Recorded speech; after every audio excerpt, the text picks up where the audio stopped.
Hi guys, today we're going to talk about DC generator. But first, we're going to talk about DC motor. So DC motor is important to build a DC generator because a DC generator actually contains the basic element that is in the DC motor with the additions of element in the DC generator. A DC generator is basically a device that converts mechanical energy into electrical energy. This is how a DC motor looks like. Okay, so how does this system works? Okay, so basically it's based on the magnetic field system, which involve the main frame, aka the yoke, pole car, and pole shoes, and lastly the field. So we're going to talk about the armature first. The armature will be divided into two parts. So the first one will be the armature core, and another one will be the armature winding. So this is the image of the armature core. The armature core of the DC generator is a laminated cylinder which actually acts as a rotating shaft. The rotating armature cuts the magnetic field, which is due to the EMF induced in it. The EMF circulates the eddy current, which causes the loss in the eddy current. The purpose of this armature core is actually to provide an easy path for the magnetic flux to occur. The next one will be the armature winding. Armature winding is the place where conversion of power takes place, which is the one I mentioned just now, the mechanical power that converts into the electrical power. The next one we're going to say about is the commutator. We always hear about AC and DC. So what is the differences in these both generators? AC generator and DC generator, they are different because of the split ring commutator that exists in both. So in the AC generator, you have this continuous split ring. However, in the DC generator, you have this split ring commutator. Split ring commutator is the most important part in the DC generator, which is involved in the rotation of the armature. The rings that actually pick up the output from the coil, which is the DC current. The purpose of this commutator is actually to convert induced alternating current in the armature conductor into unidirectional current in the external load circuit in the DC generator. It can smooth the output and connect the output to the armature in the position of generating more EMF. The next one that we're going to talk about is the carbon brush. We always hear about carbon brush, so where is it actually located? The carbon brush is located on top of the commutator, which involves to collect the current and produce EMF. The next one we're going to talk to is the magnetic frame and the yoke. So it's basically this thing. It's the outer of the whole DC generator. It's a hollow cylinder frame with the main pole and the interpole are fixed, and it by means that the machine is fixed to the foundation known as the yoke, which is the middle thing. So what is the purpose of this yoke? The purpose of this yoke is actually to support the pull cores that provides a mechanical protection to the internal parts of the machine. And it also provides a lower resistance path for the magnetic flux to occur. The next one I'm going to say is this, the field, or we know this as the exciting coil. So this exciting coil will actually wound on the pole core, which produces magnetic field. When direct current passes through the field winding, it magnetizes the pole, which causes the turn to increase, producing more magnetic flux. The next one is the ending housing. So the ending housing is actually attached to the ends on the main frame, which is this thing, which is the yoke, and provides support for the bearings. The front housing supports the bearing and the brush. The rear housing is usually supports the bearing only. The next one is this bearing that I just mentioned at the ending housing. So the bearings are actually the balls or the roller bearing that fit to the ending housing. The function of this bearing is actually to reduce the friction between the rotation and the stationary parts of the machine. So when the DC generator rotates or it remains stationary at the parallel, it tends to reduce the friction. The next one I would say this shaft. The shaft is actually made of mid steel with maximum braking strength. It is used to transfer mechanical power from the machine, so it doesn't break easily.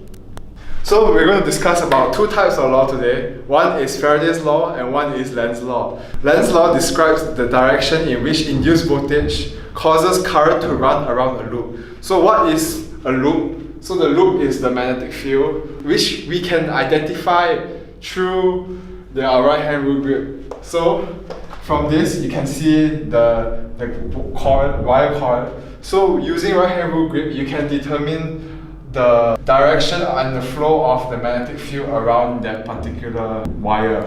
Yeah, okay. So with Lenz's law, the voltage pushes through the current in the direction which will oppose the change in magnetic flux through the loop. In other words, Lenz's law states that induced current tries to maintain the original magnetic flux through a wire. So now we're going to talk about Faraday's law of induction. So Faraday's law of induction is the result of electromagnetic induction. This law states that when a conductor moves in a magnetic field, it cuts magnetic lines of force, which induces an electromagnetic force in the conductor. The magnitude of this induced EMF depends upon the rate of change of flux linkage with the conductor. This EMF will cause a current to flow if the conductor circuit is closed. So, okay, with Faraday's law, there are two formulas. Actually, it is the same thing. It's just that one has number of turns in coil, one does not. Actually, but honestly, it is the same thing because this is for one coil, one turn, and this is for if you want to count the induced EMF for multiple turns. So this is induced EMF. This is number of turns. This is the change in magnetic flux, and this is the difference in time. So with this formula, you can kind of figure out how much electromagnetic force you are producing when this thing is on.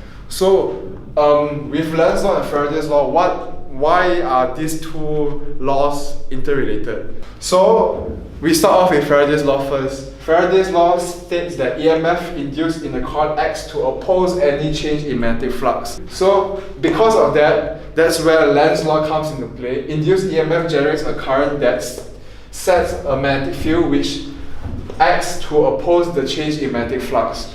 So with Lenz's law and Faraday's law combined with the magnetic field going this way and the current going this way, because it opposes each other like this, therefore a force will be produced which turns the coil. So to determine how the coil will turn, we use right hand Fleming rule. Our thumb is our force, our index finger is our magnetic field, and our middle finger is our current direction. So we're using right hand Fleming rule at north. So this is the magnetic flux, this is our current, and this is the force. So when we put it here, the coil returns towards the outside because of the way the magnetic flux and the current are flowing. But for south, it is the opposite way. South is the magnetic flux is still this way, but our current is pointing downwards already. So like that, it will move. This part of the coil will move inwards. So therefore, there will be an anti-clockwise rotation for this particular diagram. The induced EMF is proportional to the negative of the slope of the flux versus time graph. Thus, the EMF is zero when the flux graph reaches a positive or negative peak.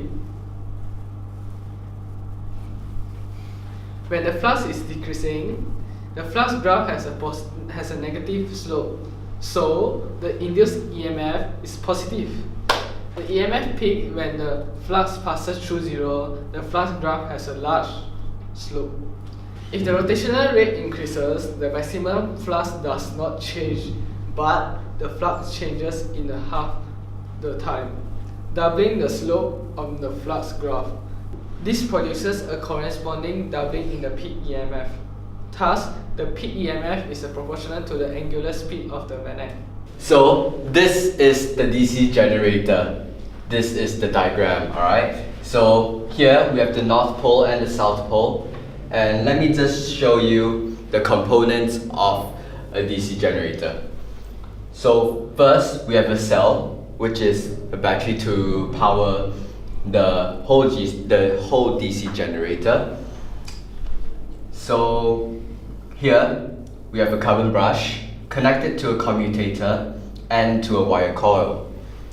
Alright, so here, as I said before, the North Pole and South Pole. So there will be a magnetic field strength.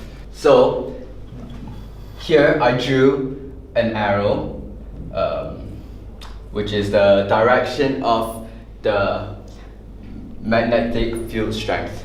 So why is it like this? Well, because at the magnetic field strength, the direction will always be coming from North Pole to the South Pole. Alright, so in this diagram, here you can see that we have a commutator and a carbon brush. So let's start with what is a carbon brush. So a carbon brush is a tool to collect the current that is being flown throughout the DC generator. So once current is collected, EMF can be induced. And what is a commutator? A commutator is a mechanism which ensures that this whole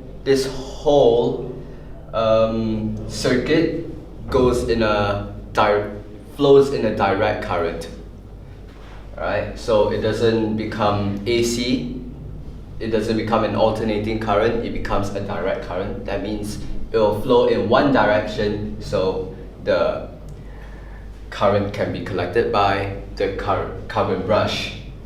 Now I'm going to explain how electromagnetic field is induced in a DC generator. How? So this wire coil will keep on spinning because of the carbon brush and the commutator. When it keeps spinning, the carbon brush will collect the induced current. When current is induced, electromagnetic field will then be induced. So let's say, alright, let's move on to the graph of a DC generator. What is this graph? Right?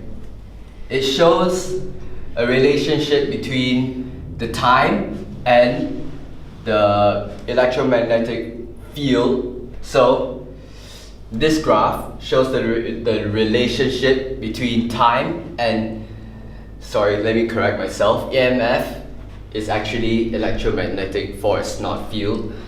So it shows a relationship between the time, which is the period, and the electromagnetic force induced. So why is the graph like this?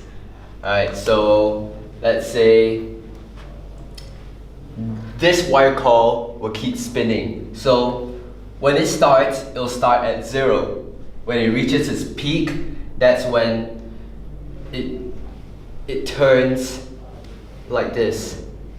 That's when it turns perpendicular to the original position. And when it goes down, then it'll turn this way. That's why it goes back to 0. So as it goes up and goes down, so this is how the wire coil will turn. Goes up and then goes down, like that. Alright, so, but it has to go a full cycle. That's why this is half of a full period, because it doesn't spin all the way, it's only halfway, which is 180 degrees. And that end with the other half, it'll spin another 180 degrees. And that's why from 0 again go up to its peak and back down at its full period. And that's the full cycle of the wire coil being turned. And that's how EMF, otherwise known as electromagnetic field, is induced. So this wire coil will keep on rotating because there is a power source. So the power source will give energy for the wire coil to keep on spinning, and the direction of the wire coil spinning will be clockwise. So you can see it's like that because north is here and south is here. So just to make it clear, DC is direct current. How does the DC generator produce steady DC output? So imagine this, alright? We have this as a wire coil, so I'll just write it out. A wire coil. So you have one wire coil spinning, alright? But according to this graph, it's going up and then down. So at one point it will have to stop, whereas it stops moving. So it is not efficient because it will slow down and then speed up and slow down again. So let's say I add another wire coil. This slows down, this will speed up. So it will help each other out. So how do I make a DC generator more efficient and also produce a steady DC output? How? It's by adding more wire coil. It's like a fan. You see, if you have more blades on a fan, you get more wind.